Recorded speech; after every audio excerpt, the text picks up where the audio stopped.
तो लीजिए प्यारे विद्यार्थियों, आप सबके लिए लेकर आ चुका हूं राजस्थान बोर्ड परीक्षा 2026 के लिए आपका कक्षा 12 का लेखा शास्त्र विषय का पूरा पेपर और इसका पूरा सॉल्यूशन। जी हाँ प्यारे बच्चों, आप लोग यहाँ पर देख सकते हो एकदम असली वाला पेपर आपका पूरा का पूरा लेकर आ चुका हूँ। और जैसा पेपर प्यारे बच्चों आज मैं यहाँ पर आपको दिखाऊंगा ना, ठीक 100% पूरा का पूरा पेपर प्यारे बच्चों आपका परीक्षाओं में ऐसा का ऐसा ही देखने को मिलेगा। एक भी क्वेश्चन का आंसर प्यारे बच्चों यहाँ से आपका मिस नहीं होगा। तो चलो अपन जल्दी से आगे बढ़ते हैं, समझते हैं कि राजस्थान बोर्ड परीक्षा 2026 का प्यारे बच्चों आपका कक्षा 12 का लेखा शास्त्र विषय का पेपर आपको परीक्षाओं में देखने को कैसा मिलेगा। A to Z प्यारे बच्चों सभी के सभी क्वेश्चन और उन सभी क्वेश्चन के आंसर मेरे द्वारा यहाँ पर आपको बताए जाएंगे। एक भी क्वेश्चन का आंसर प्यारे बच्चों यहाँ से आपका मिस नहीं होगा। तो चलो अपन जल्दी से आगे बढ़ते हैं, समझते हैं कि आपका उच्च माध्यमिक परीक्षा 2026 का कक्षा 12 का लेखा शास्त्र विषय का पेपर प्यारे बच्चों आपको एक परीक्षाओं में देखने को कैसा मिलेगा। A to Z सभी के सभी क्वेश्चन और उन सभी क्वेश्चन के आंसर प्यारे बच्चों मेरे द्वारा यहाँ पर आपको बताए जाएंगे। एक भी क्वेश्चन का आंसर प्यारे बच्चों यहाँ से आपका मिस नहीं होगा। तो देखिएगा इस प्रकार का पेपर आपको परीक्षाओं में देखने को मिलेगा। एक भी क्वेश्चन का आंसर यहाँ से आपका मिस होने वाला नहीं है। देखो जैसे आपके हाथ में प्यारे बच्चों पेपर आता है ना, तो सर्वप्रथम यहाँ पर आपको अपने रोल नंबर लिख लेने हैं। टोटल क्वेश्चन प्यारे बच्चों आपके पेपर में 20 पूछे जाएंगे। उच्च माध्यमिक परीक्षा 2026 का आपका ये लेखा शास्त्र विषय का पेपर है, जिसके लिए प्यारे बच्चों आपको देखो 3 घंटे 15 मिनट का समय मिलेगा। पूर्णांक प्यारे बच्चों आपका 80 अंकों का होगा। जैसा पेपर प्यारे बच्चों मैं यहाँ पर आपको दिखाऊंगा ना, ठीक वैसा का वैसे क्वेश्चन पेपर आपको परीक्षाओं में भी देखने को मिलेगा। यहाँ से प्यारे बच्चों आप लोग पढ़ लेना, ये यहाँ पर आपको निर्देश दिए गए हैं, निर्देशों को आप लोग अच्छे प्रकार से पढ़ लेना। अब चलो इसके बाद में अपन आगे बढ़ते हैं, समझते हैं आपके पूरे पेपर को और इस पेपर के पूरे सॉल्यूशन को। टोटली सभी के सभी क्वेश्चंस और उन क्वेश्चन के आंसर प्यारे बच्चों मैं यहाँ से आपको बताऊंगा ना, वैसा का वैसे क्वेश्चन पेपर प्यारे बच्चों आपको परीक्षाओं में भी देखने को मिलेगा। एक भी क्वेश्चन का आंसर प्यारे बच्चों यहाँ से आपका मिस होने वाला नहीं है। तो चलो अपन जल्दी से आगे बढ़ते हैं, समझते हैं कि राजस्थान बोर्ड परीक्षा 2026 का आपका कक्षा 12 का लेखा शास्त्र विषय का पेपर आपको परीक्षाओं में देखने को कैसा मिलेगा। तो कुछ इस प्रकार का पेपर प्यारे बच्चों आपका परीक्षाओं में आने वाला है। एक भी क्वेश्चन का आंसर प्यारे बच्चों आपका इसमें से मिस नहीं होगा। तो चलो अपन जल्दी से आगे बढ़ते हैं, समझते हैं आपके पूरे पेपर को और इस पेपर के पूरे सॉल्यूशन को। तो देख लीजिएगा इस प्रकार का पूरा पेपर आएगा आपका, जो कि आप लोग देख पा रहे हो। अब चलो इसके बाद में अपन यहाँ से इस क्वेश्चन के पेपर को समझते हैं। देख सकते हो प्यारे बच्चों ये आपके पेपर का खंड आ रहा, खंड आ में यहाँ पर आपको बहुविकल्पीय प्रश्न देखने को मिलेंगे 1 से लेकर 18 तक। तो चलो मैं आपको एक एक करके इन सभी क्वेश्चन के उत्तर बता देता हूँ।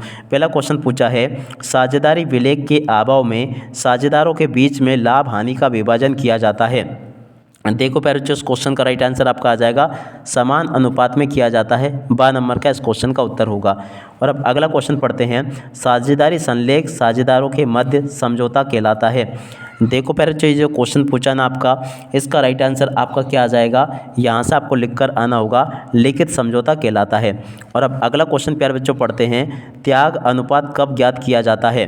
तो देखिएगा प्यारे बच्चों त्याग अनुपात कब ज्ञात किया जाता है। तो देखो इस क्वेश्चन का राइट आंसर आपका आ जाएगा साझेदारों के प्रवेश पर त्याग अनुपात ज्ञात किया जाता है। तो इसका राइट आंसर आपका ये आ जाएगा। ठीक है, तो ऐसे प्यारे बच्चों जैसे क्वेश्चन मैं आपको बता रहा हूँ ना, ठीक वैसे के वैसे क्वेश्चन आपके पेपर में परीक्षाओं में देखने को मिलेंगे। एक भी क्वेश्चन का आंसर प्यारे बच्चों यहाँ से आपका मिस नहीं होगा। प्रश्न नंबर 4 पूछा है, किसी नए साझेदार के प्रवेश पर संपत्तियों के दायित्व के मूल्य में हुई वृद्धि कमी को दिखाया जाएगा। देखो प्यारे बच्चों ये जो क्वेश्चन आपको दे रखा है ना, इस क्वेश्चन का राइट आंसर प्यारे बच्चों आपका आ जाएगा पुनर्मूल्यांकन खाते में। ग नंबर का प्यारे बच्चों इस क्वेश्चन का राइट आंसर होगा कहाँ पर लिखा प्यारे बच्चों, पुनर्मूल्यांकन खाते में। तो देखिएगा प्यारे बच्चों यहाँ से आपको ये लिख देना है। और अब अगला क्वेश्चन अपन पढ़ते हैं, क्या दे रखा है, नए साझेदार द्वारा ख्याति की राशि नगद लाने की प्रविष्टि होगी। तो देखो प्यारे बच्चों इस क्वेश्चन का राइट आंसर आपका क्या आ जाएगा, रोकड़ खाता नाम। और देखो प्यारे बच्चों यहाँ से आपको ये लिख के आना होगा 7 नंबर का। ठीक है, और उसके बाद में चलो अपन अगला क्वेश्चन पढ़ते हैं, प्रश्न नंबर 6 जो कि पूछा है। तो चलो प्यारे बच्चों प्रश्न नंबर 6 का उत्तर आपका आ जाएगा आ नंबर का, जिसमें कि लिखा 16:9। ठीक है, और उसके बाद में देखो अगला क्वेश्चन, किसी साझेदार के अवकाश ग्रहण करने पर फर्म के चिट्टे में उपलब्ध अवितरित लाभों का वितरण साझेदार में किस अनुपात में किया जाएगा। देखो बच्चों ये जो क्वेश्चन आपके पेपर में परीक्षा में पूछा ना, इसका राइट आंसर प्यारे बच्चों आपका आ जाएगा पुराने अनुपात में किया जाएगा। 10 नंबर का प्यारे बच्चों इस क्वेश्चन का उत्तर होगा। देख सकते हो यहाँ तक के सभी क्वेश्चन के उत्तर मैंने आपको बता दिए। उसके बाद में देख सकते हो प्यारे बच्चों यहाँ पर आपका जो क्वेश्चन पूछा है इसका उत्तर अपन देखते हैं। तो देखो 8वें नंबर का जो क्वेश्चन दे रखा ना, इसका राइट आंसर भी आपका आ जाएगा पुराने लाभ विभाजन अनुपात, इस क्वेश्चन का राइट आंसर होगा। और उसके बाद में चलो अपन अगला क्वेश्चन पढ़ते हैं, निम्नलिखित में से फर्म के विघटन का प्रकार है।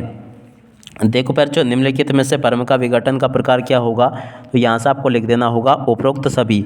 और अब अगला क्वेश्चन, फर्म के विघटन पर किसी साझेदार द्वारा संपत्ति लेने पर साझेदार के खाते को किया जाएगा।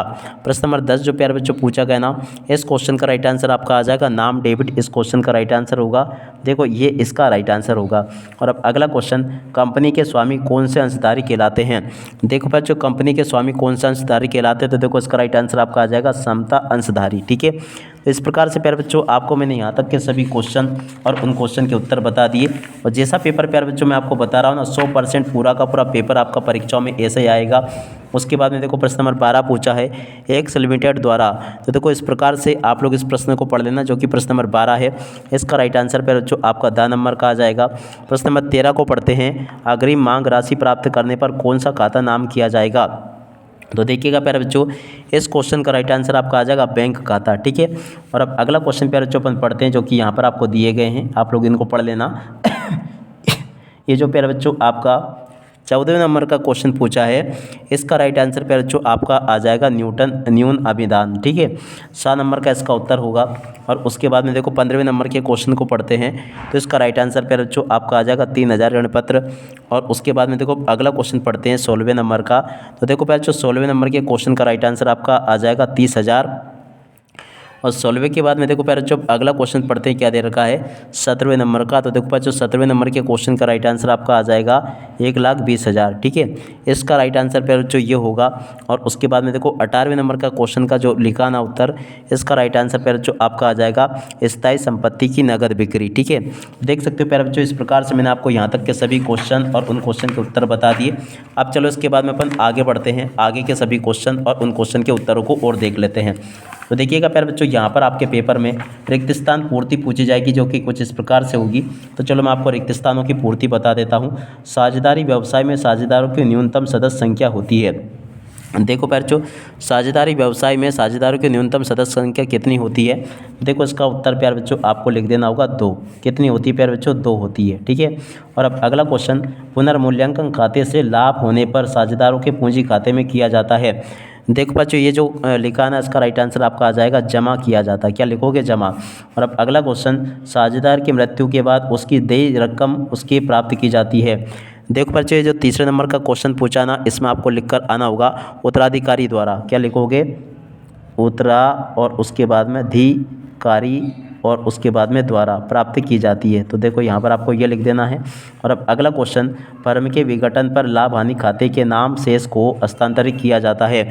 चौथे नंबर का जो क्वेश्चन प्यारे बच्चों पूछा है, साझेदारों के पूंजी खाते में। क्या लिखोगे प्यारे बच्चों, यहाँ पर आपको लिखकर आना होगा साझेदारों के और उसके बाद में पूंजी खाते में इसको किया जाता है। तो यहाँ से आपको ये लिखकर आना होगा साझेदारों के पूंजी खाते में। और अब अगला क्वेश्चन, कंपनी के पार्षद सीमांकन में लिखित अधिकतम पूंजी कहलाती है। 5 नंबर का जो क्वेश्चन प्यारे बच्चों पूछा ना, इस क्वेश्चन का राइट आंसर प्यारे बच्चों आपका क्या आ जाएगा, तो देखो यहाँ पर आपको लिखकर आना होगा अधिकृत पूंजी। क्या लिखोगे प्यारे बच्चों, यहाँ पर आपको ये लिख देना है अधिकृत और उसके बाद में आगे लिख देना पूंजी। ठीक है, और अब अगला क्वेश्चन, अमोचनी ऋण पत्रों को ऋण पत्र के नाम से भी जाना जाता है। देख बच्चों अमोचनी ऋण पत्रों को स्थायी ऋण पत्रों के नाम से भी जाना जाता है। तो यहाँ पर आपको स्थायी लिख कर आना होगा। इस प्रकार से प्यारे बच्चों आपको मैंने सभी क्वेश्चन के उत्तर बता दिए। उसके बाद में देखो अब आगे आपके पेपर में इस प्रकार से क्वेश्चन पूछे जाएंगे जो कि अति लघुत्तरी प्रश्न लिखे हैं प्यारे बच्चों। इस प्रकार से आप लोग इन प्रश्नों को देख लें और पूरा का पूरा यहाँ तक का समझ लें। अब चलो मैं आपको इन क्वेश्चन के उत्तर बता देता हूँ। देखिएगा प्यारे बच्चों, तीसरे का पहले क्वेश्चन का उत्तर ये लिखा है, दूसरे का उत्तर ये लिखा है, तीसरे का उत्तर प्यारे बच्चों ये दे रखा है, चौथे का उत्तर ये लिखा है, पाँचवें का उत्तर प्यारे बच्चों ये दे रखा है, छठे क्वेश्चन का उत्तर ये लिखा है, सातवें का उत्तर ये लिखा है और आठवें क्वेश्चन का उत्तर प्यारे बच्चों ये लिखा है, नवें का उत्तर ये दे रखा है, 10वें का उत्तर यहाँ से देख कर लिख दें, 11वें का उत्तर यहाँ से देखकर लिख दो, 12वें का उत्तर यहाँ से देखकर लिख दो। ठीक है, तो इस प्रकार से प्यारे बच्चों आपको मैंने सभी क्वेश्चन के उत्तर बता दिए। अब चलो इसके बाद में अपन आगे बढ़ते हैं, आगे के सभी क्वेश्चन के उत्तर को देखते हैं। यहाँ तक के सभी क्वेश्चन के उत्तर प्यारे बच्चों ऑलरेडी मैं बता चुका हूँ। उसके बाद में देखो ये आपके पेपर का खंड बा होगा, खंड बा में आपको चौथा पाँचवा इस प्रकार से क्वेश्चन पूछे जाएंगे। तो चलो मैं आपको इन सभी क्वेश्चन के उत्तर बता देता हूँ। तो देखिएगा प्यारे बच्चों, प्रश्न नंबर 5 जो पूछा ना, ख्याति क्या है, तो देखो इस प्रकार से प्यारे बच्चों आपको ख्याति का मूल्यांकन करना था। तो देखो इस प्रकार से आप लोग इन प्रश्नों को देख लो। ये प्यारे बच्चों आपको मैंने इन क्वेश्चन के उत्तर बता दिए। ठीक है, तो ऐसे आप लोग इनको देख कर लिख देना। प्रश्न नंबर 7 में प्यारे बच्चों यहाँ पर क्वेश्चन पूछा आपसे, क्या पूछा चलो मैं आपको बताता हूँ। एक एक करके प्यारे बच्चों सभी के सभी क्वेश्चन और उन क्वेश्चन के उत्तर मेरे द्वारा यहाँ पर आपको बताए जा रहे हैं। निम्न सूचनाओं के आधार पर प्यारे बच्चों आपको ये तैयार करना था। देखो इस क्वेश्चन के उत्तर को प्यारे बच्चों यहाँ से देख कर लिख देना, ये पूरा का पूरा मैंने आपको बता दिया। और उसके बाद में देख सकते हो प्यारे बच्चों प्रश्न नंबर 8 पूछा, असीमित कंपनी से क्या आशय है। देखो प्यारे बच्चों इस क्वेश्चन के उत्तर को यहाँ से देख कर लिख देना, ये लिखा पूरा का पूरा उत्तर। और उसके बाद में देखो प्रश्न नंबर 9 में पूछा है, यहाँ से प्यारे बच्चों आपको ये दर्शाना था पूरा का पूरा। देखो इस क्वेश्चन के उत्तर को प्यारे बच्चों यहाँ से देख कर लिख देना। प्रश्न नंबर 10 जो प्यारे बच्चों पूछा आपके पेपर में ये वाला, इसको भी पढ़ लेना। तो देखो यहाँ से आप लोग प्रश्न नंबर 10 के उत्तर को यहाँ से देख कर लिख देना, पूरा का पूरा प्यारे बच्चों मैंने आपको बता दिया। और उसके बाद में चलो पर अगला क्वेश्चन पढ़ते हैं क्या दे रखा है। यहाँ पर प्रश्न नंबर 11 पूछा है, महादेव लिमिटेड। देखो पर जो प्रश्न नंबर 11 जो पूछा है ना, यहाँ से आप लोग प्रश्न नंबर 11 के उत्तर को देख कर लिख देना। ये पूरा का पूरा प्यारे बच्चों आपको प्रश्न नंबर 11 का उत्तर बता दिया मैंने। और उसके बाद में देखो प्रश्न नंबर 12 जो पूछा ना, तो यहाँ से आप लोग प्रश्न नंबर 12 के उत्तर को देख कर लिख देना। प्रश्न नंबर 13 के उत्तर को प्यारे बच्चों यहाँ से देख लें, ये लिखा आपका प्रश्न नंबर 13। देखो प्रश्न नंबर 13 का उत्तर यहाँ से देख कर लिख दो। और उसके बाद में चलो अपन आगे बढ़ते हैं, अगले क्वेश्चन को पढ़ते हैं। तो देखिएगा प्यारे बच्चों उसके बाद में आगे आपके पेपर में प्रश्न नंबर 14 ये आपको दे रखा है, देख सकते हो। प्रश्न नंबर 15 इस प्रकार से आपको ये क्वेश्चन देखने को मिलेंगे। तो पूरा का पूरा प्यारे बच्चों टोटली क्वेश्चन पेपर आप लोग देख कर जाइएगा, इस प्रकार का पूरा पेपर होगा। प्रश्न नंबर 14 प्यारे बच्चों आपके पेपर में ये पूछा है, इसकी अतः वाले क्वेश्चन के उत्तर को यहाँ से देख लीजिएगा। प्रश्न नंबर 15 को प्यारे बच्चों यहाँ से देख कर लिख दो, जो कि मैंने आपको बता दिया। और उसके बाद में चलो अपन आगे बढ़ते हैं, आगे के सभी क्वेश्चन और उन क्वेश्चन के उत्तरों को और मैं आपको बता देता हूँ, ताकि प्यारे बच्चों आपको पूरा का पूरा पेपर अच्छे से समझ में आ सके। देखिएगा ऐसा का ऐसा ही क्वेश्चन पेपर आपको परीक्षाओं में देखने को मिलेगा, जैसा कि प्यारे बच्चों मैं आपको बता रहा हूँ। प्रश्न नंबर 16 ये पूछा गया है, 16 के बाद में प्रश्न नंबर 17 ये लिखा है। और 17 के बाद में चलो अपन आगे बढ़ते हैं, आगे क्वेश्चन समझते हैं। देखिएगा प्यारे बच्चों प्रश्न नंबर 18 ये दे रखा है, इसको भी देख कर जाइएगा आप लोग। और 18 के बाद में देख सकते हो प्यारे बच्चों प्रश्न नंबर 19 ये पूछा है, और 20वां क्वेश्चन ये दे रखा है। इस प्रकार का पूरा पेपर होगा। बाकी यहाँ से मैं आपको प्रश्न नंबर 16 का उत्तर बता देता हूँ, ये लिखा है। और उसके बाद में देखो प्रश्न नंबर 17 का उत्तर प्यारे बच्चों ये लिखा है। और प्रश्न नंबर 18 का उत्तर प्यारे बच्चों यहाँ से देख कर लिख देना। और उसके बाद वाले क्वेश्चन के उत्तर को यहाँ से देख लो, प्रश्न नंबर 19 का उत्तर ये लिखा है। और उसके बाद में जो क्वेश्चन प्यारे बच्चों पूछे हैं प्रश्न नंबर 20 के उत्तर को यहाँ से देख कर लिख दो, ये भी प्यारे बच्चों मैंने आपको बता दिया। तो इस प्रकार से प्यारे बच्चों मैं आपको ए टू जेड सभी के सभी क्वेश्चन और उन क्वेश्चन के उत्तर बता चुका हूँ। एक भी क्वेश्चन का उत्तर प्यारे बच्चों यहाँ से आपका मिस नहीं होगा, जैसा कि मैंने आपको बताया। अब इसी के साथ में प्यारे बच्चों इस वीडियो को यहीं पर पूरा करते हैं। नमस्कार, जय हिंद, जय भारत।